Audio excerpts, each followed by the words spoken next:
Hi there, Mark Jamin here, Medical Director for the Haywood County Health Department, and let's talk about this pandemic. In this video, the exciting news from Monday about one of the vaccine trials. And we'll get into the details in just a minute, but here's the bottom line for right now. This is helpful initial data, but it doesn't get us out of the woods we are in right now. And let's be real, it's not the time to declare it's all over. We have to act now to tamp this surge down right now. In an upcoming video, we'll talk more about all the different vaccines being developed, but for now, this Pfizer BioNTech vaccine, it's based on genetic material of the virus called messenger RNA, and it gets into the cell and stimulates the cell to make a virus protein that the immune system can then react to. This study includes 44,000 participants across several countries. Half get the vaccine, half get a placebo. The idea is to see how many in each group get infected.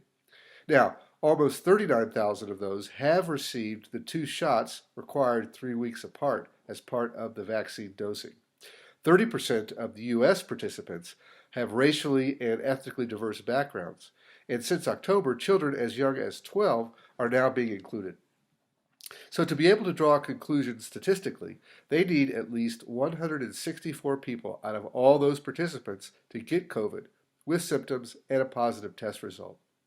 What is being reported today is an early peek into the numbers, and so far they report 94 positive cases. Now they don't tell us the actual numbers, but they say it's 90% effective, and that means that in the placebo group, that's where 85 of the 94 infected were, and only 9 of the 94 in the actual vaccine group got infected. So 9 versus 85. That looks like the vaccine really works. Here are some things we don't know, however. We don't know if it prevents severe illness or death. That would be the most important outcome to hope for. And there's no information on whether it prevents asymptomatic infections, important to stop spread. And we don't know how long the effect lasts.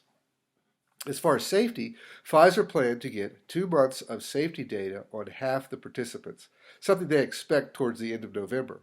They plan to follow all of the 44,000 for the next 2 years. Will the FDA accept this as sufficient safety data? This vaccine apparently also causes some side effects, including aches and fevers, comparable to other adult vaccines, but likely more than what you see with flu or, say, Prevnar. Pfizer hopes to provide up to 50 million doses, which can be available worldwide by January. They hope to produce 1.3 billion by the end of 2021, nowhere near what the world needs. And there are distribution issues. The vaccine must be kept at minus 80 degrees centigrade or it falls apart. That's minus 112 Fahrenheit. So what does this mean? This is hopeful and better than expected, so hats off to the scientists. But be careful, this is early data, and as we just saw in the election, early returns don't necessarily hold. So no time to declare victory quite yet. No time to say at last it's all over and everything can go back to normal. Right now, the saber-toothed tiger is running directly at us. Right now, act to tamp this surge down. Right now, act to protect those you care about. It just happens to protect you and everyone else, too. So be well. Let's all be hopeful for tomorrow and focused on today, especially right now.